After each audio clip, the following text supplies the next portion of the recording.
Welcome back to another episode of Your Bookshelf Besties. I am Ashley. And I'm Brandy. And today we're going to be talking about two Freida McFadden books that we have read recently that we thought were pretty good. Yeah, okay? So this is going to be for The Inmate and for...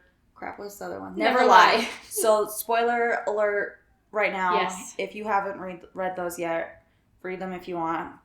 Up to you. But these are just our opinions. You have your own opinions. Right. So. No judgments here. Nope. As long as you're reading, that's all that counts.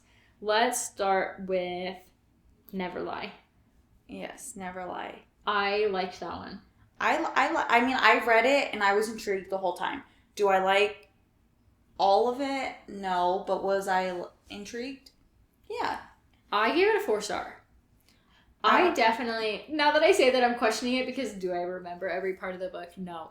But I thought that the twist, to me, I did not see the twist coming. Throughout the whole book, I was guessing, and that's why I gave it a 4-star. Right. Because a lot of times I can predict. I feel like because I've read so many mystery books, murder books, whatever you want to call them, that I can usually predict what's going to happen. Even in the most recent book that we're reading, where I told you, I was like, I knew it. I just knew it. Like, this one did not at all guess. But to be devil's advocate with that, I feel like it's very easy to have a crazy twist when nothing makes sense. You know what I mean? Like, really, you can pull anything out. Did you really think that nothing made sense in the book? I'm not going to say that nothing made sense. I'm going to say nothing is realistic to me. Nothing made me feel like it was very believable. It's a book. It's not supposed to be realistic. But I'm like, if you're a good writer, it should be believable. Yeah. You know what I mean? It should make me feel like that makes so much sense. You know what I mean? I think her books are so popular because, one, they're easy reads. For sure. She's definitely a writer for people who just need something real easy. Yep. And also, sometimes people want to read the unbelievable. Yeah. Some people just need to be surprised. Some people need to not have any idea of the twist that's coming, regardless of how believable it is or how well it was done. But so clearly we aren't huge fans of Freida McFadden. I don't think I will probably ever read another book. Not because, I'm just saying, I already know I don't like her writing style. I feel like she's very much like amateur writer. She's like spoon feeds you things. She's very redundant. She'll like repeat things and that make no. I mean, so many times she said her main character, Trisha, she was like, "Oh, I don't like this house at all. I don't like this house at all. This house is terrible." And then she goes and follows it up with, "I can't even imagine like what it's going to be like to spend a night here in this house. Like, I don't like it at all." And I was just like, I texted you something about it and I was like, she is so redundant about her stuff. I don't know. I'm not a fan of her writing style at all. So like, I don't like her characters. I'm not like a huge fan, but I will read her books. Yeah, and that's totally fair. And it's kind of like, not to like hate on authors, but I feel like it's like Colleen Hoover. I'm not a huge Colleen Hoover fan, but when I go back, I'm like, I can't believe I've read so many of her books because I feel like you can't put them down. Kind of like, you just have to, they're like train wrecks. Like, you don't want to look, but you just gotta look kind of thing. And I feel like that's why I will. So I think I will read The Housemaid because I've never read it. And I know there's a couple others by her that I'll probably read because I'll listen to because they're on Scribd. Right. But anyways, back to Never Lie. I thought it was good. The plot twist I did not see coming. I don't think you saw it coming until the end, which is, when they're supposed to come out. But I don't know, it kept me on my toes the whole time. I was like, yeah, I mean, I was engaged. He did it. She did it. I was engaged, and she starts the book off with, like, this secret of, like, this disappearance of this doctor, you know what I mean? So it's, like, right from the beginning, within the first few pages, you're pretty hooked, and that's what we want. Like, we just want to be sucked into a book immediately, not 50 pages, definitely not, like, over 50 pages. Yeah. You're hooked in pretty instantly, and then, they're switching perspective, so it's, like, every chapter's ending on, like, a cliffhanger with, how it's going. So you're very engaged throughout the whole book. So it's only when you think about it too much that you're like, wow, this writing is not for me. Or wow, this isn't making sense how she killed 10 people and nobody has caught her and she's just on this wild spree. I also think the reason why, and I said this before, the reason why I really enjoyed her books, I think more than you did, was I listened to them. I think I listened to Never Lie too. But I don't think you listened to the other one. I think I might have, actually. I think I Inmate? did. Yeah. Did you listen to the Inmate? I think I did. Huh. I'm pretty sure that was one of the first ones that I listened to, actually, using that Scribed app that you told me about. Not a plug for Scribed. But, okay, well, that's why I think I don't hate it as much, because when you're listening to it, it's just like a movie in your head. See, and that's where I'm like, on the flip side of that, I'm like, I felt like it was that much more painful. For The Inmate, I was literally like, oh my God, that was so cheesy. Actually, and because of that, you just made me remind something. I definitely listened to The Inmate because my mom and my sister got into my car when The Inmate started playing, and they're like, what are you listening to? Like, this sounds awful. And it was like, yeah, so I definitely listened to that. And I honestly feel like for me, The Inmate did not work. I feel like I actually like, I will say I enjoyed listening to Never Lie. But The Inmate, I was like, it was so much more cringy, I feel like, listening to it. At least the dialogue and just like how cheesy some of it was. I did not enjoy that part, actually. Yeah. I think I might have done better making my own voices in my head. Think? Yeah. Yeah. Well, I Never Lie. I know we're going back and forth. Sorry. Keep up. Never Lie, I did feel like I was questioning the whole time. I truly thought that the husband was going to be EJ. I think that's what I told you that I thought it was too, right? Is that what I told you? I think so. Yeah. And that's what I thought from the get-go as well. She makes you really think that. Yeah. I think so, because he really wants to be in that house. He really wants to buy that house. He really my wants friends to said red flag about him, red flags about my husband. I'm not only knowing him 6 months and getting married. Red flag for my friends. They were all saying that. Yeah. Which also, how does she even have friends? Because she sounds like she murders a lot and frequently. She murdered all her friends. But yeah, I think she really makes you believe that he is EJ. Yeah. But he's not. Yeah. Because he's so obsessed with this house. EJ's so obsessed with the doctor. So you really start to believe that he's the one. And then, like, when the picture gets flipped back and forth, the picture of the doctor. Oh, yeah. In my head, I'm like, oh, EJ's doing it. Right. But then, dun plot twist, the boyfriend's living in the house. Which to me was like, that wasn't really necessary, was it? I don't think that did anything to the... Just so they could kill him? Yeah. Because I think that was like her last loose tie, right? Yeah. So I think that's why, I don't know. That's what I'm saying. If you think too hard about it, nothing makes sense. Yeah, it doesn't. But I don't like to overanalyze too much. And I don't know what it is with my brain. I can't not overanalyze things. Like, I don't, it's just my head is nothing simple about this head. So The Inmate, I don't know what I was about to say. Never Lie. Sorry, my brain's not working. Never Lie, I liked better than The Inmate. I would agree with that. What was something that you did like about Never Lie?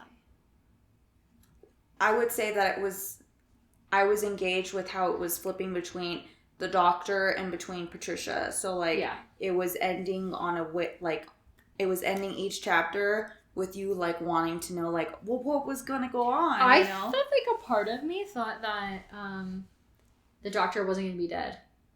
Did you ever have that? Like, something in me was like, the doctor was going to be the one alive in the house, not the boyfriend. Oh, I don't think I thought that. Really? No. A part of me definitely thought that. It was like... Oh, but that would have made sense because she wasn't found dead or anything. She was missing. But... So to me, that's why I was like, oh, the doctor's living in the house hiding. Oh, and then she's trying to, like, spook him. So I thought she was going to, like, kill the husband because I thought the husband was EJ. That's what I thought was going to happen. That makes sense. I'm like... Right? That could have easily been a different plot twist. A whole different plot. That she could have gone with and made work also. Yeah, that's definitely what I thought was going to happen. It didn't, but, you know. I'm trying to think what else about that book.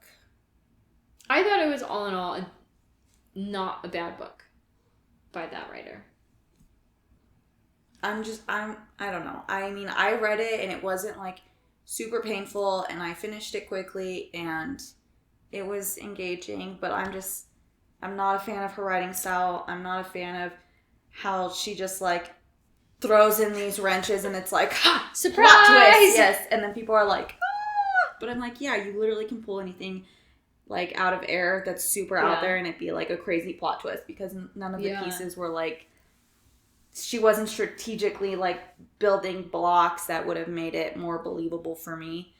But I mean, I totally 100% can understand how people would be like, it's an easy, like, surprising read. You know what I mean? It's like you're always going to be surprised reading a book from her. Yeah. I feel like that's... Her books are quick, easy read. Honestly. Yeah. And always surprising, you know? So if that's what you want, she's going to be perfect for you. Yeah. If you have a hard time, like, doing that, then maybe not for you. All right. So, flipping now, what did you think of The Inmate? That one also is not a fan of her writing, of the characters. Yeah. That one I felt was, like, even more of a dumpster fire a little bit, I guess. I did enjoy the book. She definitely makes you... I don't even know what the right words would be. Like, she makes you believe what she's writing, in my opinion, right? Because she makes you want to think that Shane is the good guy. When all along he was actually the freaking bad guy the whole time. Right. And the good guy was the good guy. Yeah. And it made it that so times you were really thinking like, oh my gosh, maybe the good guy's the bad guy and the bad guy's the good guy. Yes.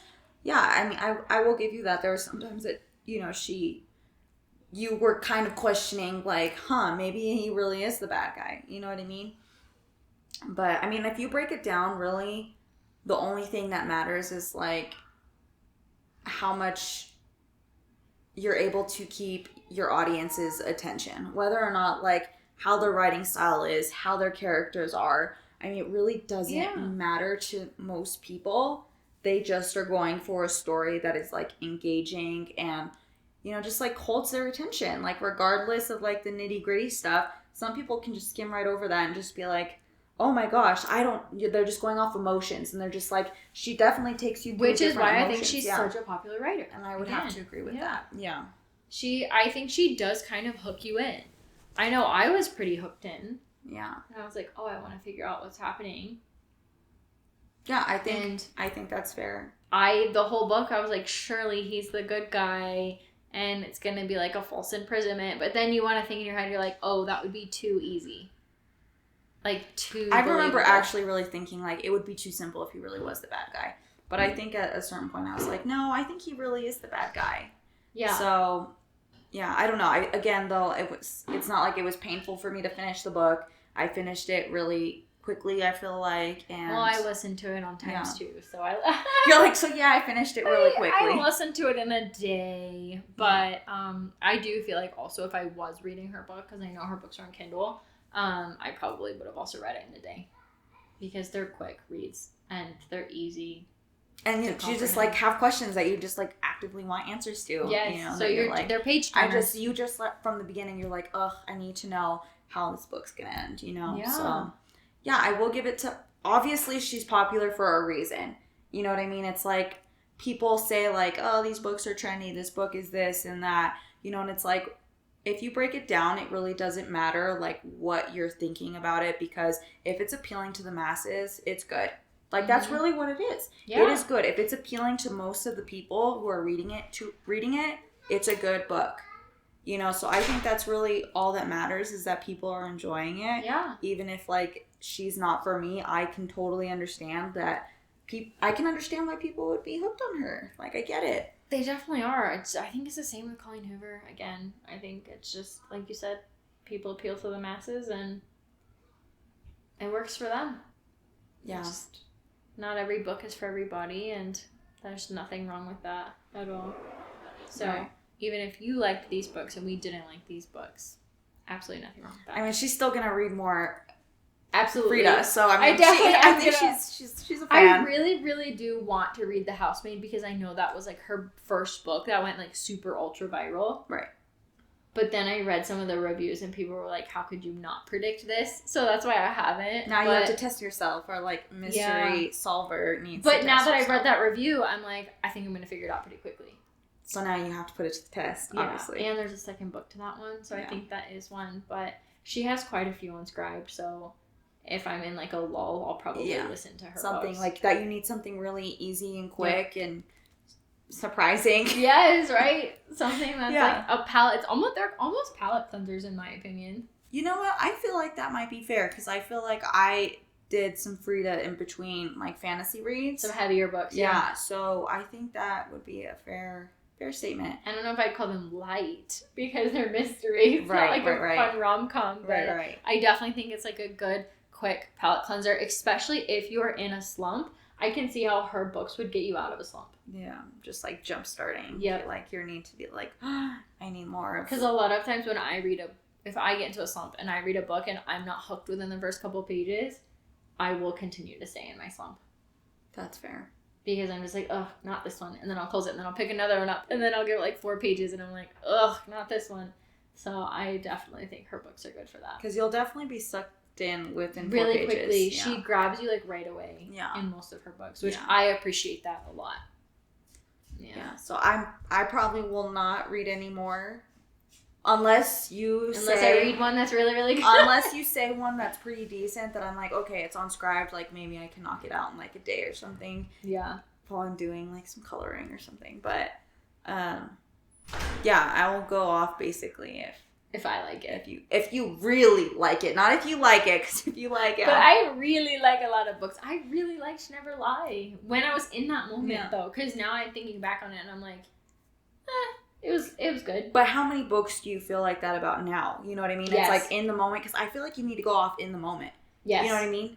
Because then it's so easy to get sucked into like all the analytical part of it and being like, oh wait, but this. But it's like, no, you need to go off of like your raw emotions during. Like right during that moment. Yeah, because that's like your true initial like reaction, you know? So I feel like you definitely need to stay going off of your initial reading time reaction. That's what I always do. That's why I text you.